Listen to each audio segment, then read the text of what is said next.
After a full day on the road, I arrived in northern Utah. Here I'll explore the Bonneville Salt Flats and Antelope Island before visiting Salt Lake City and Echo Canyon. Got no time for the sentimental.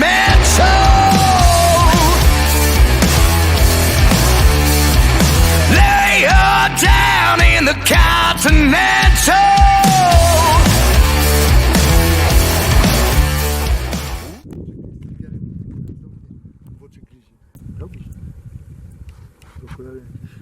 Oh, how beautiful. Finally, after nearly a day of driving, we've finally arrived here in northern Utah, and I'm standing on the world-famous Bonneville Salt Flats where several land speed records have been broken, and this 12 by 5 mile salt pan is basically all that remains of what was once large inland saltwater sea.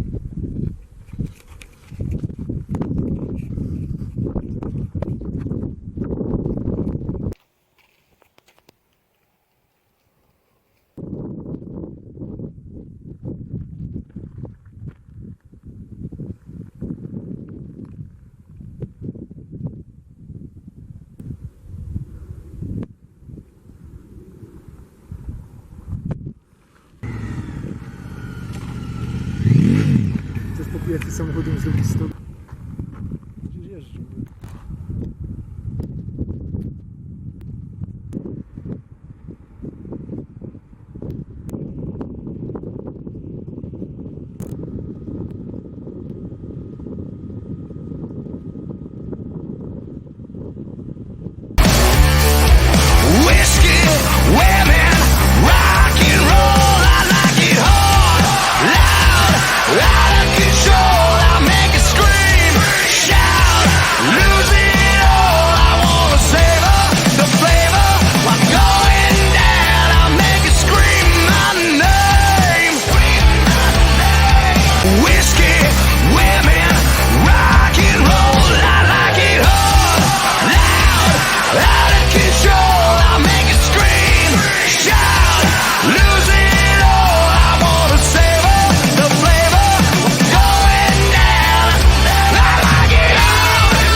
We've just arrived in Salt Lake City after an entire day of driving, and we've checked into a Motel 6 for the night. It's still daylight, but I'm so tired that we're just gonna spend the night here, and we'll continue our exploration of Utah tomorrow morning.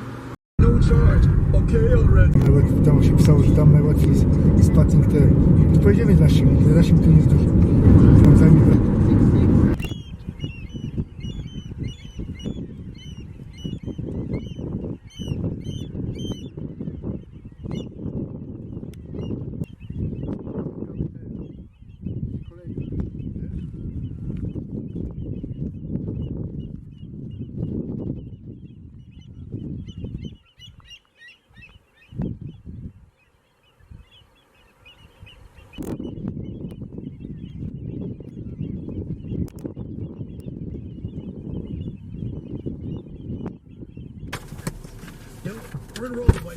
Oh, this is cool. We're in the middle of the Great Salt Lake. We're on the region's famous Antelope Island. It's aptly named because of its large population of pronghorn antelope, and they also have large populations of bighorn sheep and the region's famous bison. So we'll see if we can find any creatures.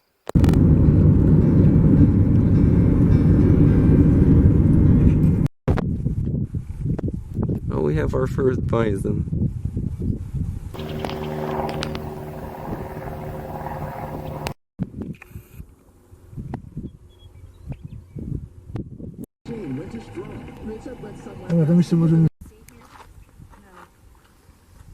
Oh wow, have a look at this. This is absolutely incredible. Right behind me, you can see the world famous Great Salt Lake. This 950 square mile lake is all that remains of the vast Bonneville Sea, a large inland sea which once spanned over 22,000 square miles.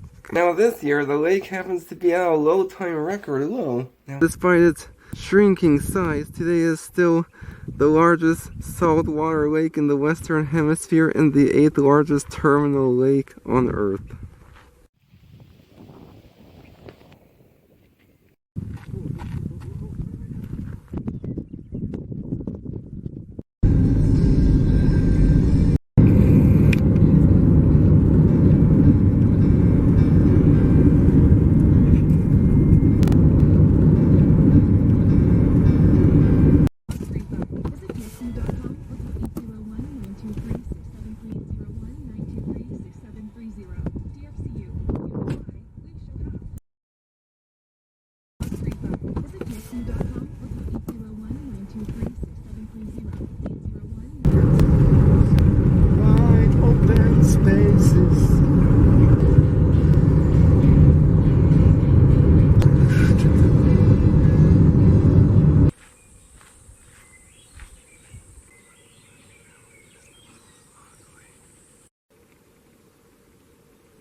This is cool. We seem to have stumbled upon some sort of abandoned ranch. Hold on a second. I know what this place is. This is the Fielding Gar Ranch, and it was initially established in 1848 by pioneers of European descent, who constructed an adobe house, which is today the oldest building in Utah that still sits on its original foundation. Fielding Gar, widowed father of 9, was then commissioned by the Mormon Church to manage their tithing herds of cattle and sheep. Sheep herd once numbered over 10,000, one of the largest populations in the U.S. The ranch remained in the possession of the Mormon Church until 1870, when it was purchased by a man named John Dooley, who had his own plans for the ranch.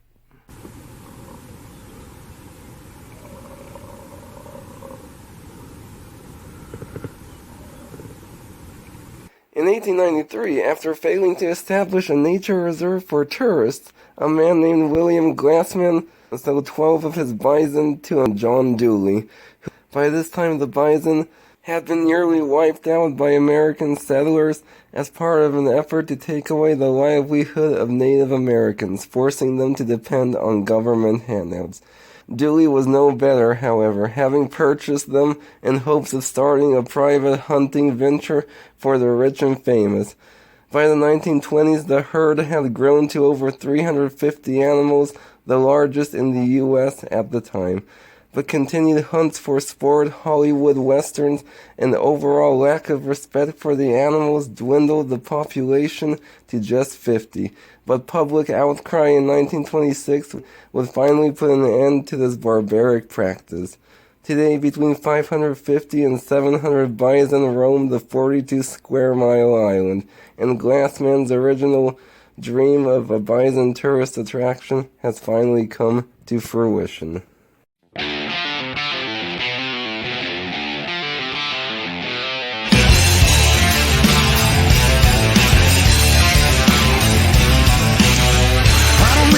Talk about it.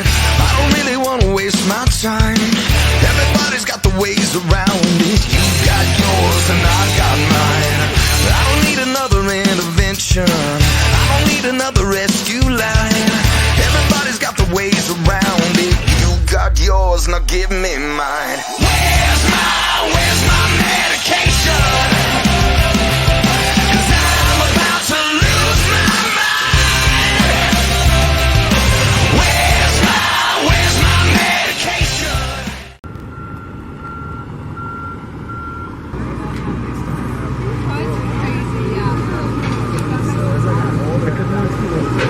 Oh, beautiful. We've just arrived in Salt Lake City, the state capital of Utah, religious heart of the Church of Jesus Christ of Latter-day Saints, also known as the Mormons. In 1847, a man by the name of Brigham Young arrived in northern Utah and founded what would eventually become the state's capital. The city was laid out in a grid pattern, with all the streets emanating outwards from what was to be Temple Square, an idea which he borrowed from another successful city planner. Today, the city draws in Mormon pilgrims from all over the world. Behind me is the city's iconic Beehive House, where three of the most important presidents of the Mormon Church once resided. Constructed in 1854, the house gets its name from the beehive sculpture, a church-wide symbol of cooperation, industry, and hard work. It was part of a series of homes that were originally built to accommodate Young's large family, and served as his primary residence from 1855 until his death in 1877. No, it's totally free. These are the original pine wood desks that the clerks had. Pine wood was the only wood that we had in the valley.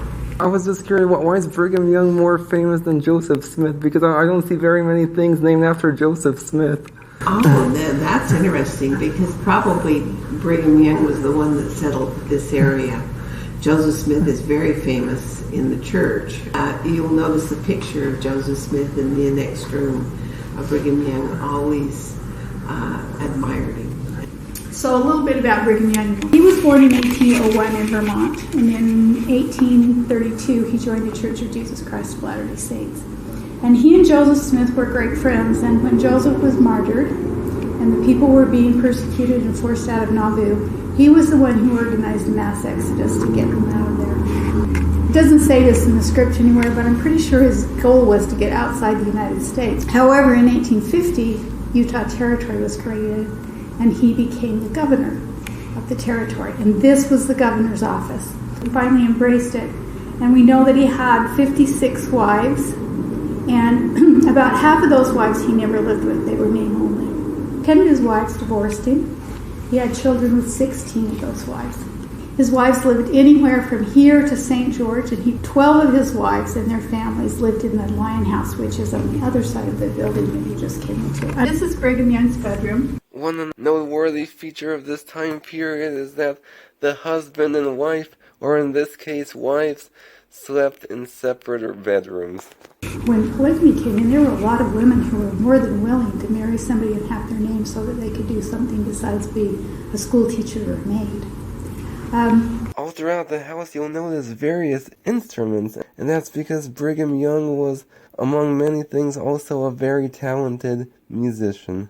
Now, something really interesting that I want to point out here is that although the walls and furniture may look like oak and marble, they're actually pine that were cleverly painted to look as such.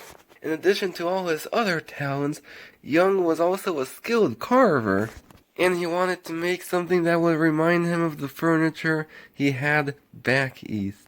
He was involved in the railroad. He started to remodel. He did a lot of things to the house. There was another prophet who moved in here. Lorenzo Snow came in here in 1900. He only lived here a year before he died. And so the next rooms we're going to see have to do with him and another of the prophets. But you notice in here, it's a little more ornate already than the rest of the house. You can see the carvings with the railroad, the beehives. Lorenzo Snow moved here for a year, and then when he died, Joseph F. Smith moved in here. Joseph F. Smith was Joseph Smith's nephew, Hiram's son. And he lived here for 18 years. It was painted for the Hawaiian temple. When Joseph F. Smith was about 15, sent him on a mission at 15 to Hawaii. And he really fell in love with Hawaii. It was in this room that on October 3rd, 1918, Joseph F. Smith received a vision of the afterlife, which would later be recorded by his son and become part of the Mormon scripture. This room is the family store, and it was originally back, remember where we saw his toolbox?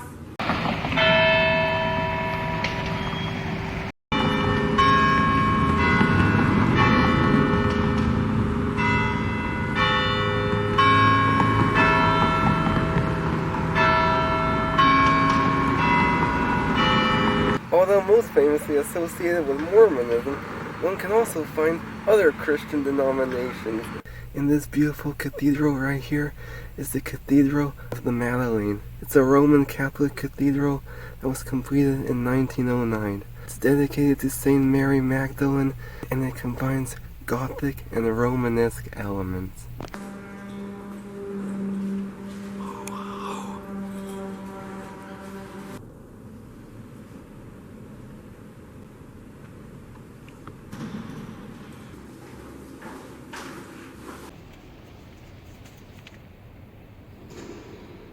I've been to a lot of churches all over the world, and this has to be one of the most beautiful I've ever seen.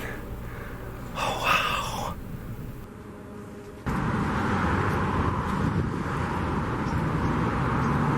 Right here we have another beautiful church. This one's called the Cathedral of St. Mark.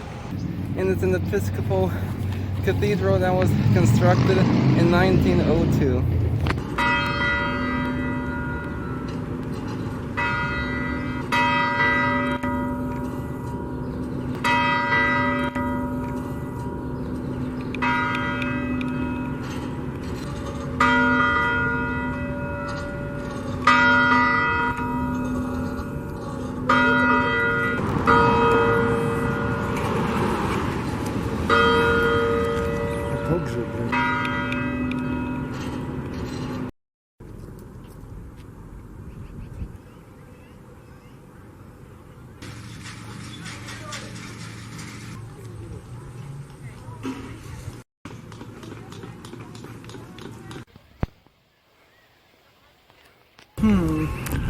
This is interesting. We seem to have stumbled upon another abandoned village, though it doesn't look very much abandoned. I know what this place is. This is the Place Heritage Park, and it's basically a collection of around 50 historic buildings that mark the end of the 1,300-mile-long Mormon Trail. The village, though, case what life in Utah was like when the first Mormon settlers arrived here.